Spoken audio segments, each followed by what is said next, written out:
Welcome to another episode of the Nintendo Powercast. I'm your host, N64 Josh, for this Nintendo News Daily.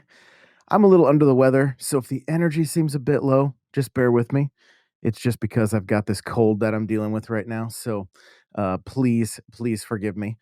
But super excited to be here. We're doing this one live, and we're gonna jump right into the news. First up, a handful of people have been wondering, where is YouTube on the Nintendo Switch 2? Where's YouTube? Well, we finally get a little bit of a little bit of news on this one.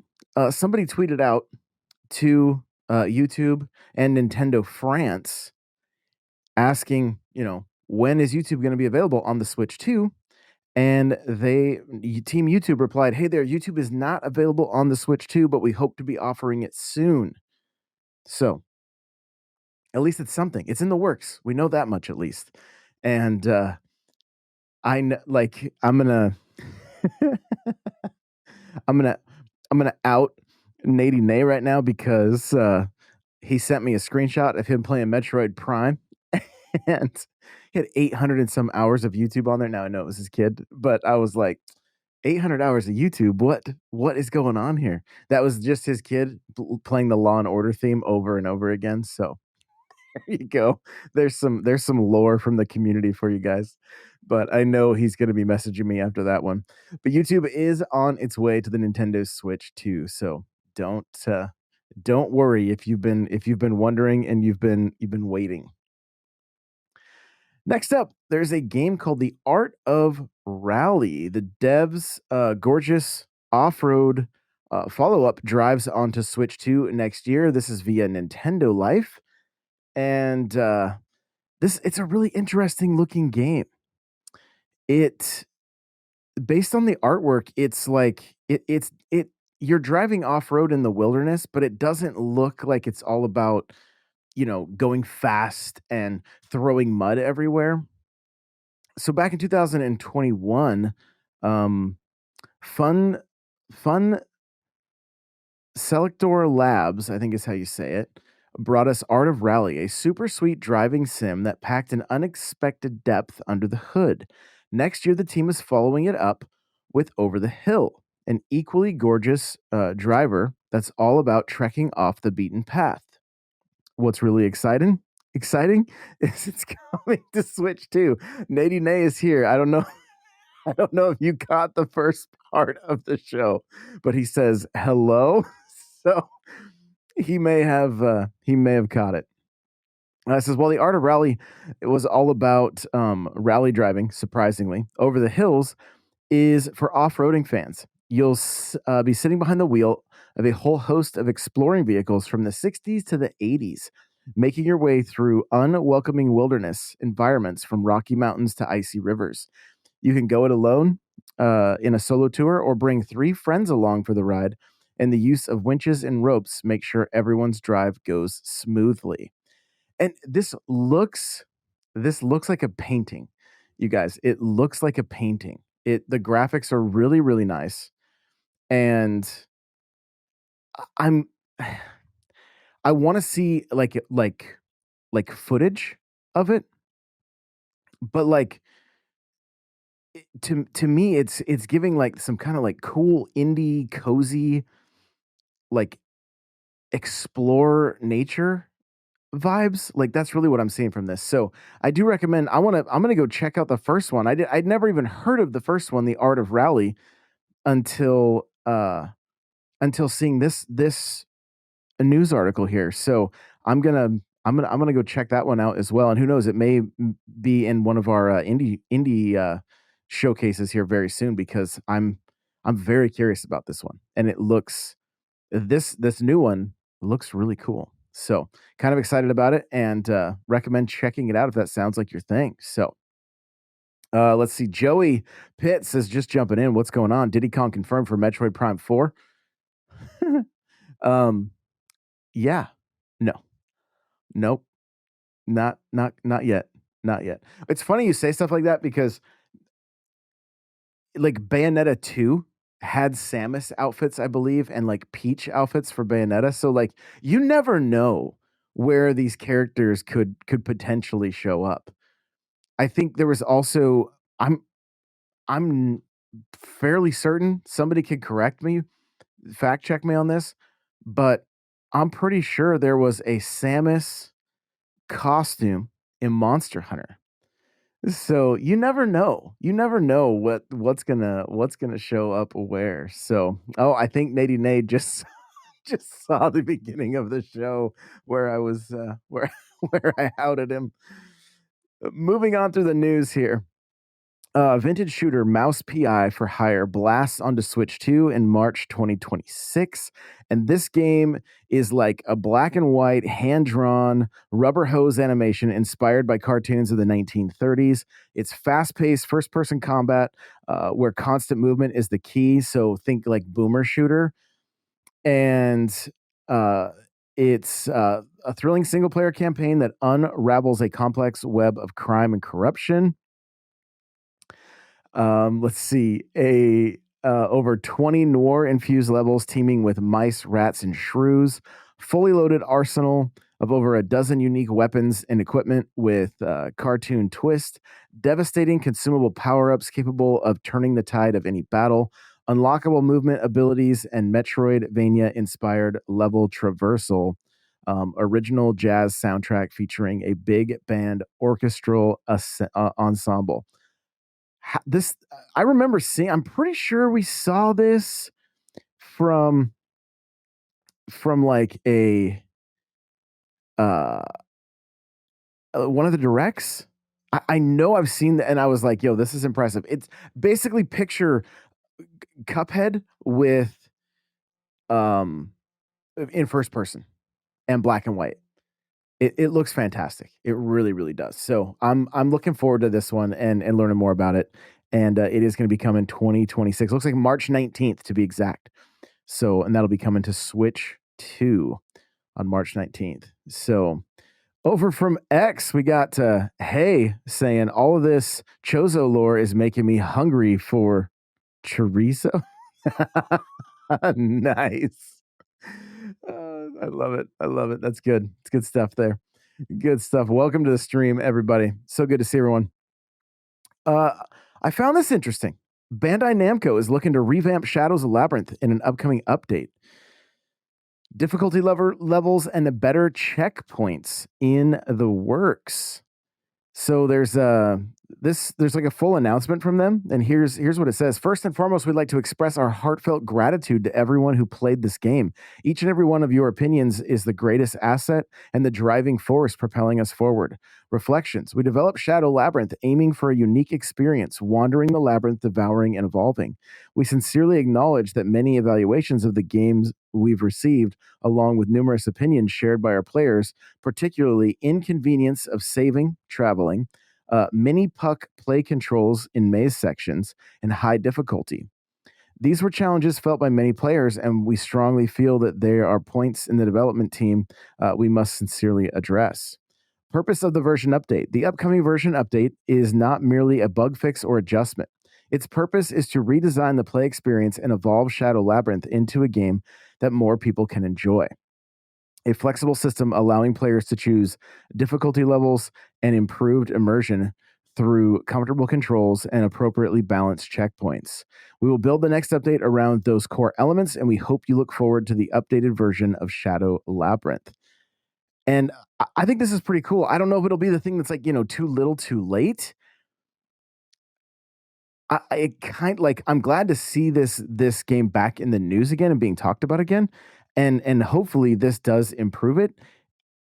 I would see that somebody that's already purchased it potentially jumping back in and being able to maybe enjoy it. Maybe they weren't even able to enjoy it because of the difficulty before. I don't know that it's going to move a lot of new units, but potentially, I will be interested to see what changes about it and if it looks any more appealing to me.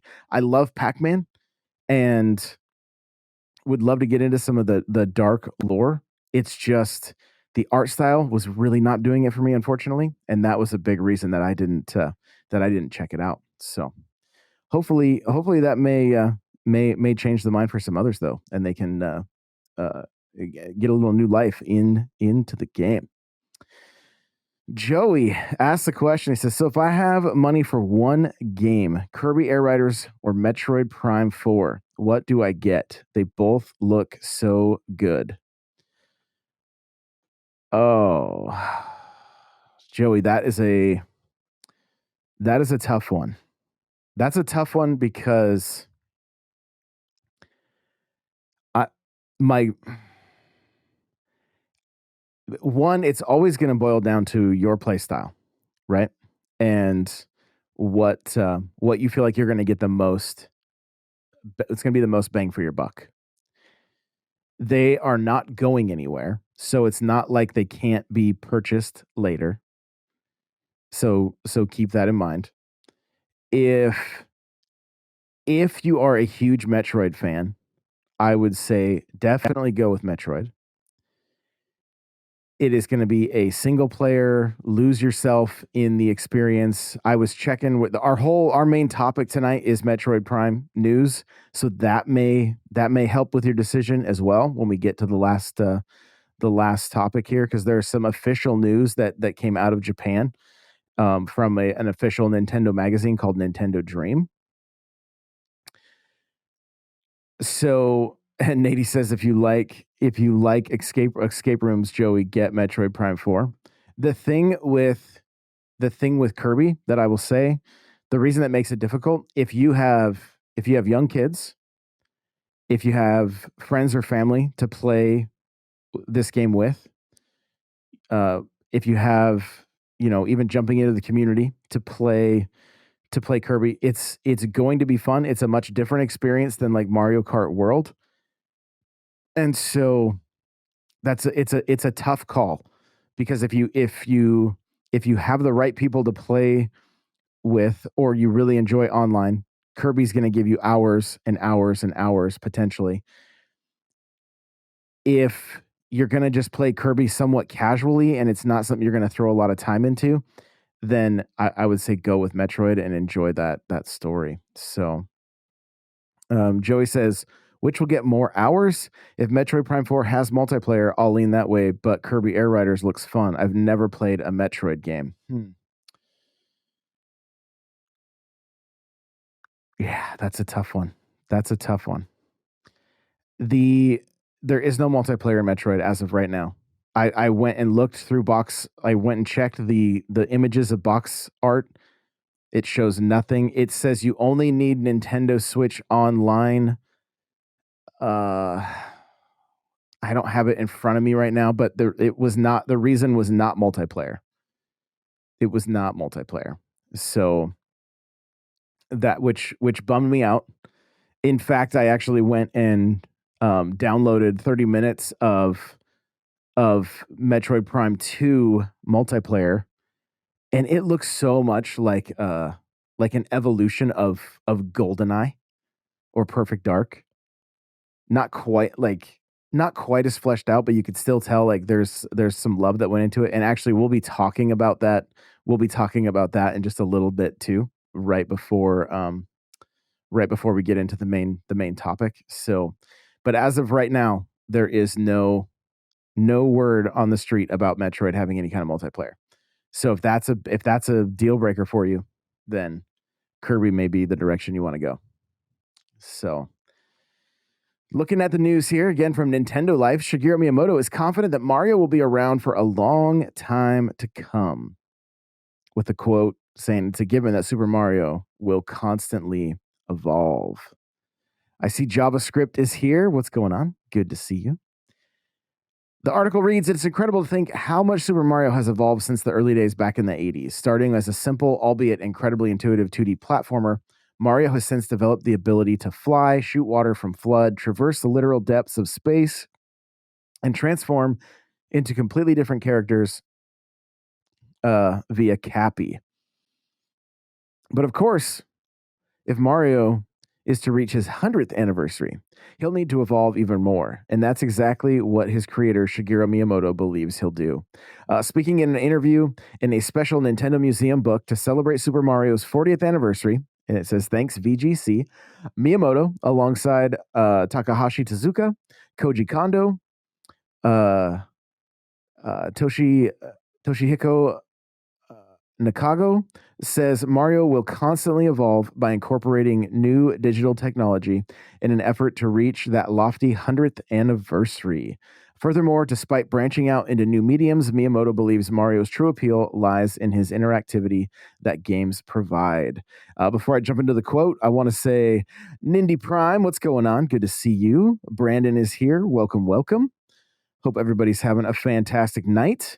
The quote reads, now we're working in visual fields like movies, but I want to make sure we keep it interactive and digital as long as we don't forget Mario's prime point. What up, Prime? Running and jumping as we add new things. I think Mario will be with us for a long time to come. Nintendo has taken unique challenges, and if a new technology is interesting, I believe that by incorporating that technology, we can make that fun expand and grow like rolling up snow for a snowman. So I hope that you will continue to stick with us. Tezuka expands on this by stressing that we need to keep players from getting bored while playing Mario games, stating that he's always thinking of how to keep it so that something like that doesn't happen, so that people keep playing. And just in case you needed a bit of reassurance, Tezuka finishes by stating, "We'll continue to make Mario games for a long time." So that's good to know.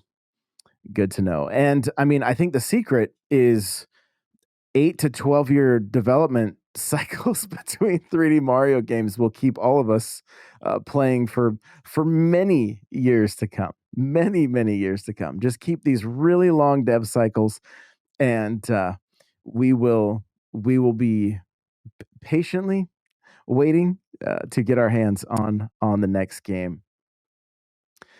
Moving on here, Pokemon Legends ZA scored US biggest physical game launch since Tears of the Kingdom. Pokemon Legends ZA had a massive US launch at retail via Matt Piscatella over on Blue Sky. Launch week physical unit and dollar sales of Pokemon Legends ZA were the biggest for a new physical video game launch since The Legend of Zelda Tears of the Kingdom back in May of 2023. It's so interesting looking at the different areas, because if you look, they have their related articles here on Nintendo Life. UK charts Pokemon Legends ZA is the smallest retail launch since Let's Go in Europe. Japanese charts, surprise surprise, Pokemon Legends ZA leaves the competition in the dust. So it really just kind of somewhat depends on location. And you know, as somebody who scours the news and looks through quite a few articles and whatnot, I was like, oh, is this game not doing well? And because I saw the UK one, and then I came across the US one, and I'm like, oh, this is the biggest. And they're only talking physical. This is like basically retail. And I would assume, retail sells the digital cards, so I would assume that would count also. We're not talking just the physical units, I would think, but I would have to look into that a little further to see if that is the case. But either way, like the game is doing very well, and I'm having a blast with it, and I'm I've got to beat it. I've got to beat it. I've just been doing a little bit too much stuff. I'm really into Mario Kart right now, you guys, playing these lounge matches, trying to get a lot better at that game. Whew. It is rough. There's some very skilled Mario Kart players out there, and it makes it a lot of fun, but very very challenging. And so I've not been playing as much Pokemon as I need to, but I need to finish it so that I can keep that other show going with Nico, because I want to get my teams built. But it's nice to see that Pokemon Legends is doing so well. Well, Xbox reiterates its support for Switch 2 as Halo was announced for PS5 this week. And that's such a strange thing. It's such a strange thing to see a PlayStation 5 box art with Master Chief on it. And looking at the article, it says in some absolutely huge industry news this week, Microsoft yesterday announced the Halo series will be coming to PlayStation 5 in 2026 with the new Unreal Engine 5 remake of Master Chief's original campaign. While there have been rumors now for some time about this iconic series being brought across to other console platforms, it's now official. And sure enough, the announcement has spawned all sorts of emotions and reactions across the gaming landscape. And yeah, it's been wild looking at people's reaction to this. I think the thing I keep seeing I keep seeing that meme where like the Xbox dude um is telling his girlfriend who's got Halo in her name that it's okay to okay to kiss the PlayStation dude. I'm just like this is out of hand. This is absolutely out of hand. But here we are. On the Nintendo front, from the article here, it says some fans are already calling for the popular first person shooter series to come to Switch 2. Yes, absolutely. Bring it. Bring it. Get it there. Running on Unreal 5, I assume it shouldn't be too difficult, i.e., Fortnite and whatnot. So hopefully that ends up being the case. And then we have a quote from Phil Spencer. It says, "We are making efforts to lower the barrier of entry for people to play our games through services like Xbox Play Anywhere and Xbox Game Pass. However, if there are people who want to play our games on the PlayStation 5 or the Nintendo Switch 2, we would love for them to play our games on those platforms. In that regard, we have received excellent support both from Sony Interactive Entertainment and Nintendo." So Nintendo is mentioned again. The article even goes on to talk about it. A lot of people still kind of wondering, where is Call of Duty? Uh, Nate and I both came to the same conclusion. It Call of Duty it's all to do with install base. When the Switch 2's install base is greater, the the cost of getting it on Switch 2 will be more justified, and we'll start seeing more games making their way to Switch 2. We've already seen a handful of Activision and Bethesda games making their way to Switch 2 from Microsoft essentially, and so it's only a matter of time. Only a matter of time. I hope I hope this Halo remake makes its way to Switch 2, but I have one issue with this remake. There's no multiplayer. And don't get me wrong, playing Halo on Legendary, I would gladly do it again. Although I can remember the last time I did it for the last remake of Halo 1, I said I am never doing the library on Legendary again. I would do it. There's sprint now, so that's going to make it a little bit easier. That's also been crazy to watch people get so bent out of shape about that. Like, I just wish I had multiplayer. I wish I wish there was multiplayer because OG Halo multiplayer is unlike anything else. And getting into stages like Blood Gulch, Sidewinder, they're just you can do you know the amount of hours I spent playing Blood Gulch, warthogs, tanks, sniper rifles, LAN parties. Like I can't I don't want to see people miss that. That's some of the best parts of Halo. And Halo Infinite is fine. It's fun. It's good.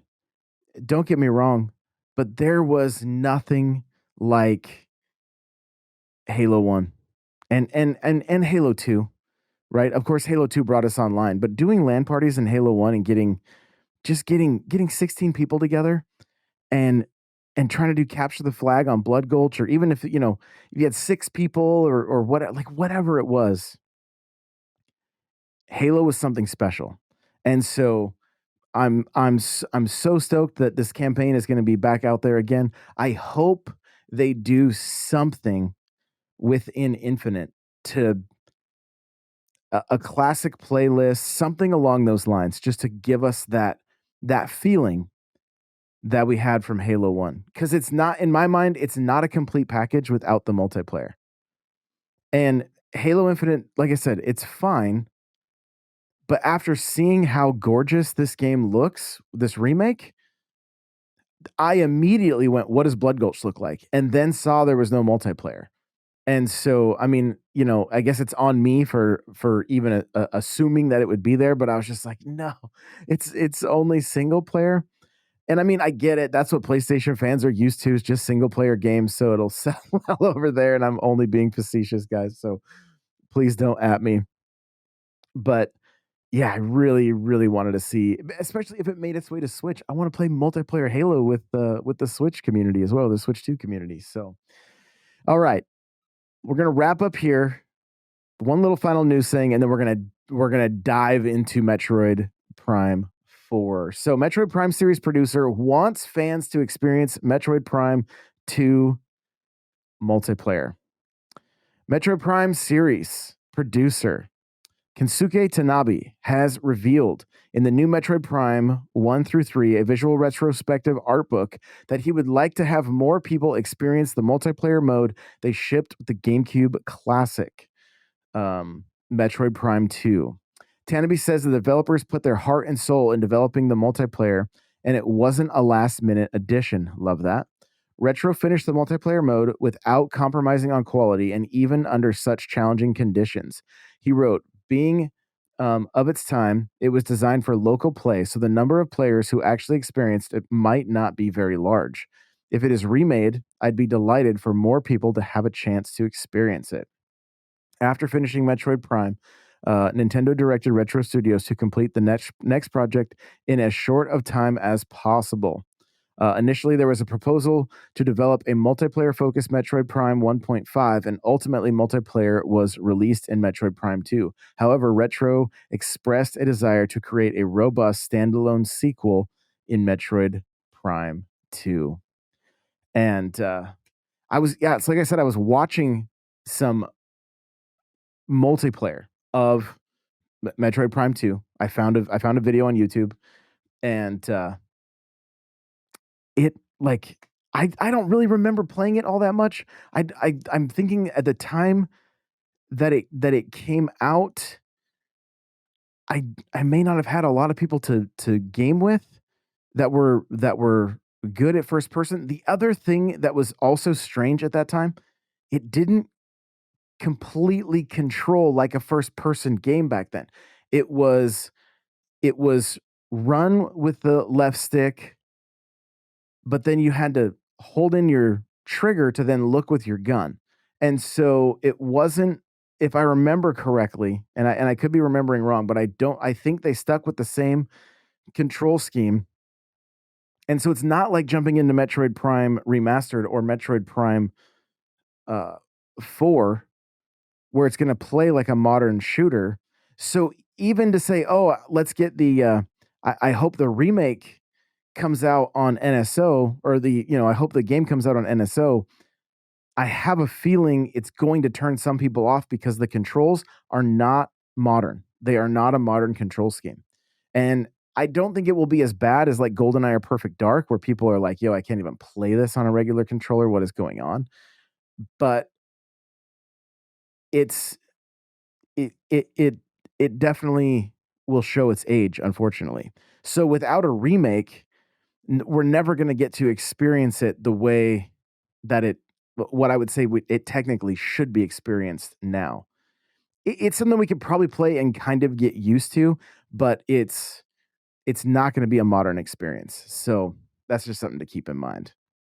I want to grab a couple of comments here and see. Let's see. Nate says, "I personally have a little love hate with Metroid Prime after Metroid Dread being my first game. I'm going to push through though." Yeah, and Nate has mentioned it feels like a bit like an escape room, and so I get it. I get it. I think for me, there's something about, I think one of the things that I love about Metroid is the turn the lights off, put on some great headphones, and lose yourself in that experience of just like being in that world and being isolated. And so I'm like, I love it. I loved it from the get-go. Keeping in mind, I was so stoked for Perfect Dark on GameCube that when we lost it, I really wanted Metroid Prime to be the Halo killer, if you will. It wasn't that, but it was, in my mind, an incredibly fun experience. And even just rewatching the footage, if you're seeing the video right now, if you're watching on YouTube or Spotify, there's something about it that I'm like, I almost crave it. Like I'm like, I need to. I'm about at the same spot Nate is at in his playthrough as we were chatting about it this weekend, and I like as soon as we started talking, I'm like, yo, I got to pick this back up again. There's just too much to play right now, too much to play, and trying to get to level 200 in Fortnite before before the new season starts. So pray for me. All right, let's get into the meat and potatoes of the show. We're going to talk some Metroid Prime 4 official news. Here we go.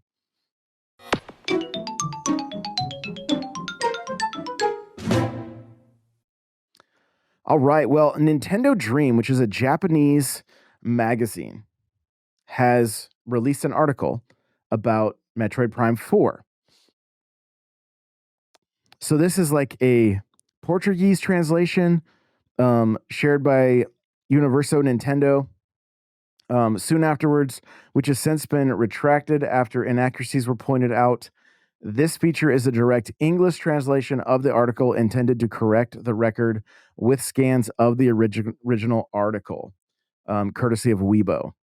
So I found this just on a Reddit post. If you guys are curious and want to take a look for yourself, so uh, it's kind of just it's gonna seem a little bit like almost like I'm reading the back of the box. So just bear with me. Metroid Prime 4 Beyond Nintendo Switch 2 Edition. Samus' new powers aren't just limited to her psychic abilities developed on the unknown planet of Viros. The vehicle Viola grants Samus unprecedented mobility. Nintendo Switch 2 Edition. There's just kind of it's showing like the amiibo support, like it's again like the back of the box, right? And then it goes into the Switch One edition. Then it's got some screenshots of Viola, the bike that can blast across the planet.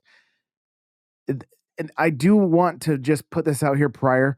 There could potentially be like minor spoilers here, like nothing major, nothing that we really haven't seen. But if you're trying to go completely blind into Metroid Prime 4, there may be something here you don't want to know. So I just want to preface it with that. From what I read, I'm not looking at this going, "Oh, I can't believe they told me this." Nothing like that. But I just want to make sure that if you guys are wanting to be completely blind, I wouldn't listen any further or watch any further. It says upon her arrival on planet Viros, Samus obtains a bike equipped with a highly advanced feature named Viola. In addition to moving at high speed, it can perform a variety of actions while driving to fight enemies and smash through rocks scattered on the ground. Moreover, it seems possible to summon Viola at any time as long as you're in an area where it can be used. Get ready to experience a brand new way to control Samus. Yo, I hope somehow they sneak in Epona's song so that you can hear it as Viola's making its way to you. And then they've got a handful more screenshots. Some of them are really gorgeous. Some of them of that desert area that a lot of people were saying looks bland. Temporarily increase your speed with the boost, and they're showing the wheelie going across the sand. Um, Honestly, the sky and everything looks super cool. They're saying blow them away with the power slide. They're showing Viola power sliding into an enemy. Target your enemies with the projectiles. And again, I think those projectiles they're kind of like a boomerang. They will come back. So, and I think you can shoot like up to 5 at a time. I think, and then summon at any time in areas where available. And again, it's just another screenshot of Viola, and these are all the shots that we saw in the trailer where she like rides the bike into that cavern with the lava and then hops off of it. It says about Samus' new powers, the psychic abilities. Samus obtains mysterious psychic abilities on Viros. With these abilities, she can move objects from distance and control the trajectory of her beam. And again, it's just showing her like opening up some kind of like a lock or something like that. This is all from trailers. It's all stuff that we've seen from like I believe the last direct. Jungle, desert, and snowscape. The environments of planet Viros. We've seen all that in video. We've seen those like wolves running in the snow. We've seen the jungle area, and we've seen the desert area. And I think it's funny that we see the desert area and everybody's like, "Yo, this game looks so bad." Like, go back and look at the jungle areas. It's alive. Like it looks crazy. Look at the cavern that she parks the bike in and gets off. Like, that looks insane. So, a desert's deserted. That's crazy, but that's It doesn't. It's not that shocking to me. Um, Again, it says a snowscape where countless beasts roam, and it's got one of the wolves jumping at her as she's shooting it. A facility protected by mobile weapons, and it's just kind of some robots that look kind of like Silux. And then now we're going to be talking about Silux as well. It says foes stand in your way, but also allies. Samus will face space pirates and various creatures. Silux, in particular, is shaping up to be a major obstacle in her exploration. Uh, the Lamorn will entrust Samus with their wish, but what are their true intentions? So we may have a little bit of a twist here, which is cool.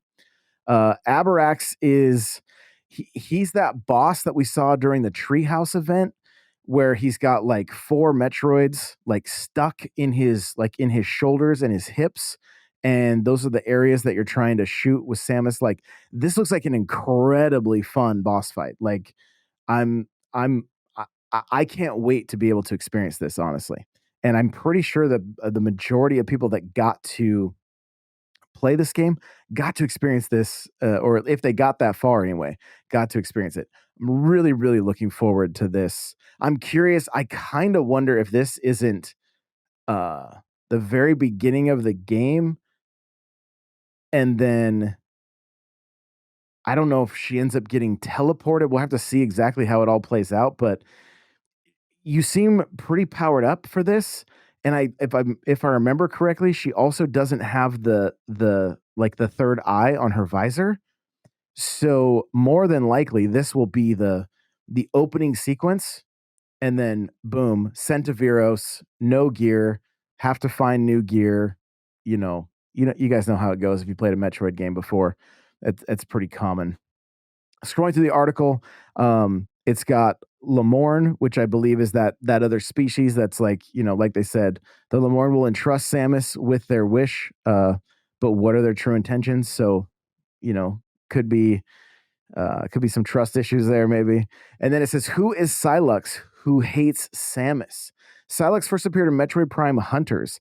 Like Samus, he is a bounty hunter, but for reasons unknown, he sees her as an enemy and is fixated on her. He is a person shrouded in mystery, and nothing is known of his true identity. Will his goals and true intentions be revealed in this game?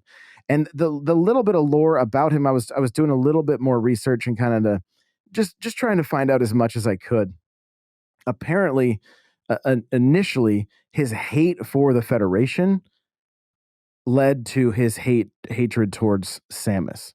So I don't know if they're changing that up a bit. If we're gonna get to know more of his backstory and the real reasons for his hatred towards Samus. And I'm looking forward to it. Honestly, I I hope the Metroid Prime series is able to go for many more games, and that they flesh out more of these hunters that were from Metroid Prime Hunters, because there's a lot of them. There's a lot of them, and there's a lot of cool stories they can tell. Like no question there. The article goes on to show three types of amiibo that we've seen: Samus on Viola, and then Silux. Um, just looking through here, see if yeah, it looks like they're just talking about the amiibo. That's it. And then it just goes on to the actual pages of the article and literally just breaks down everything. Like it's just the Japanese uh it's just the Japanese article. Everything we just read. There's not a ton here, but at least we finally got something. Something. Apparently those ads that were leaked, those are like on YouTube, but they're like unlisted or private right now, but ready to launch soon. And then Nate is saying, "Did you see that the demo for Metroid Prime 4 got a rating possibly?" I did not, but again, that would be great. That would be great. Just like Kirby, I believe Prime 4 would definitely benefit from a demo. And I believe Dread even had a demo, so it wouldn't surprise me. They probably, I would be willing to bet they saw a bit of a spike after after the demos released. I can't remember for sure if Dread did or not, but I thought it did. Uh, oh, and a quick little side note: the Disney Illusion Island has a game trial starting tomorrow too. If anyone is interested, yeah, I did see that as well. So thanks for reminding me on that one, Nate. Appreciate it. Joey says Metroid Prime reminds him of Star Wars Republic Commando. That's a great, yeah, that is very much a thing that I could see people comparing it to.